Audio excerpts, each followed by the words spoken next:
to Yes, use that process. All right. So as this a is stepping one way stone. you Yes. used, yes, to be able to get there. I want to come to Prof. Prof, Columbia University. Can you take us through the application process you went through because you did your master's and you did your PhD? Please take us through the process so that we can learn from you. Yes, I mean, obviously, because of the school's reputation and prestige, the admission process, especially at the graduate level, is very, very, very competitive. I remember, but I was determined to get in. And so I saw that in one of your questions, you had somebody asked a question about the admission process in a graduate school. In a graduate school, because the PhD is typically a research degree, and you are being prepared, trained to create knowledge, you have to identify with a faculty member whose research may be aligned with yours. So this faculty member will become your mentor, and you will obviously collaborate with him along so many years. And remember, think about it. Typical master's degrees are 2 years. PhD degrees range from 4 to 7, 8, 9. I was fortunate that I did mine in 7 years. I know some of my colleagues took them 8 years, 9 years, because you have to do your dissertation and collect data, and those take a longer time to do. But yes, still, because it's a global university, the admission process is very, very competitive. But you have to be able to differentiate yourself. And let me put it this way: these schools don't just focus on your transcript, your GPA, and all Mhm. those metrics. No, no, no. They look at how you can, what you can, the value you can bring to the program.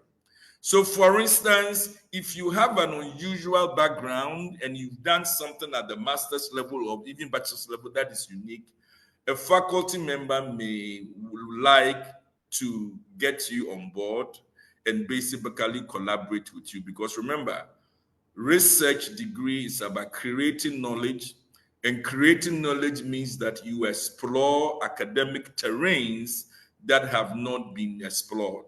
And so those are some of the things that a graduate student should look for. What makes your research unique? What makes your background unique? What value are you bringing to the table? And like I said, it's also very personable in the sense that if you are going to collaborate with somebody for 4 to 7 years or 8, 9 years, there must be some chemistry, right? Not only academic chemistry, but maybe psychological chemistry. So there are a little bit factors involved, and we need to be able to coach people and mentor them along those lines. Wow. Thanks for sharing, Prof. Claudia, can you take us through the application Yes. process? I'm really glad that Prof mentioned the importance of standing out as an individual and sharing with your school what you bring to the table, the value that you come with. I would digress a little bit and say that it's important to have a brand of your own, develop yourself as an individual, and be as professional as you can be. So for my school, you need to upload your academic documents such as your transcripts, your English proficiency, your personal essays, your letter of recommendations. So for your transcripts, they are requirements. For your English language proficiency, which is also a requirement, especially if you're coming from a background where you don't have English as your first language. And for someone like me, where I came from Ghana, I just asked my institution for a letter to prove that I have taken all my courses in English, and that was accepted. With your SAT or ACT or your GRE scores, it is optional for my school.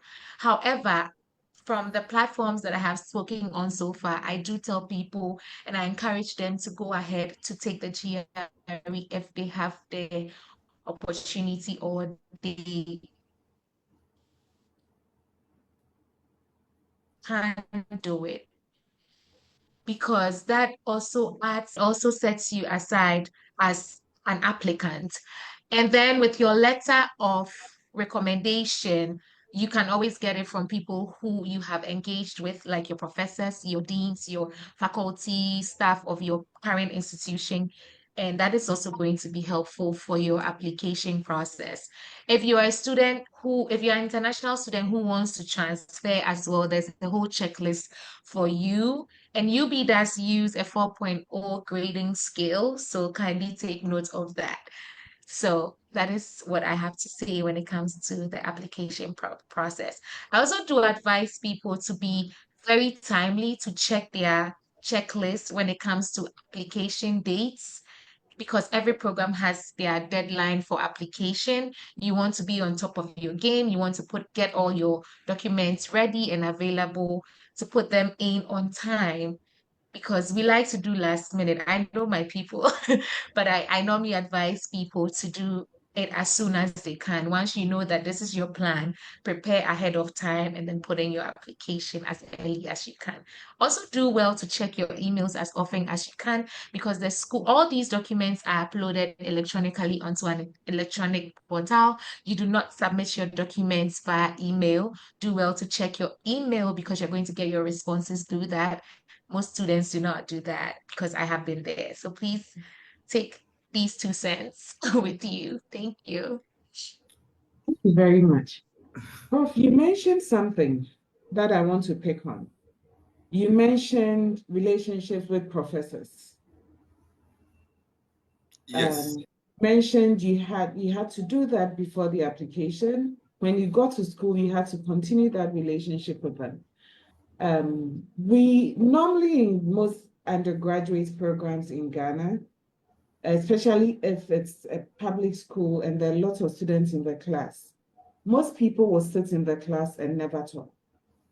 So sometimes having a relationship with a professor is something they really need to work on before they can bridge that handicap and be able to be like a regular student who walks into a professor's office and have a chat and work with the professor. Can you share your experiences with us, both you and Claudia, as to how you developed the relationship with professors at your various institutions and how it positively affects the students' work when they get to the US? Okay. I'm glad Claudia mentioned all the uploading of the transcripts and the documents. Remember, I went to Colombia in the mid 90s, right? When the world was not like we have today, right?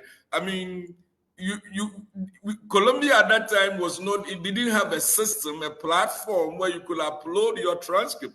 So most of the admission process, application process, was characterized by hard copy mailing to the departments for them to get the hard copy, scrutinize it, and then make a decision. So all of those things are great. I am glad Claudia talked about it. But let me emphasize the personal relationship side, because you are going to work with a faculty member.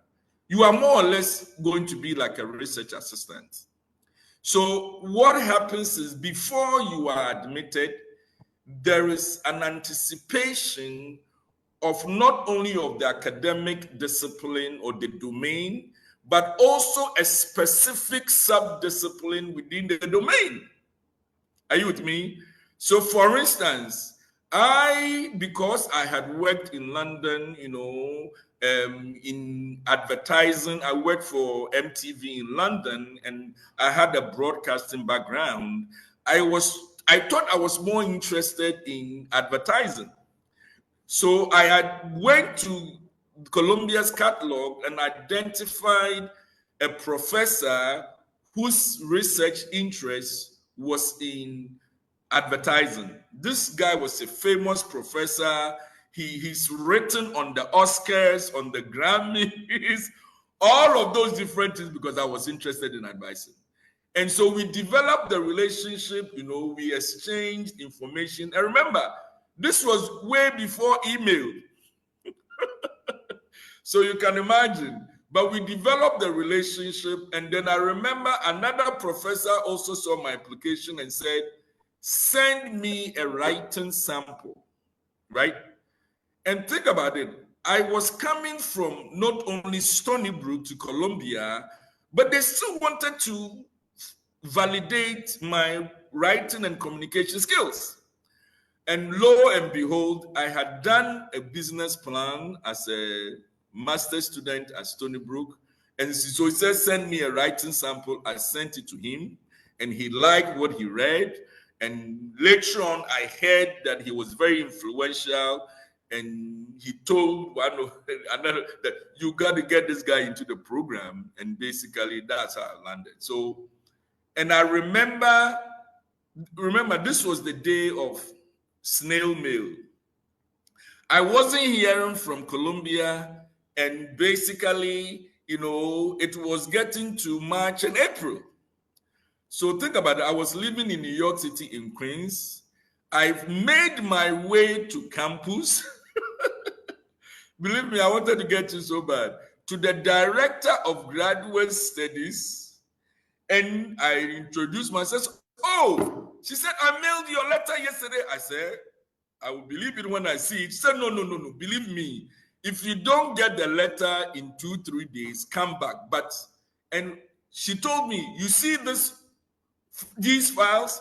I saw file folders from the floor till about 8 feet in the air. He said, all of these people are rejects. They couldn't get in.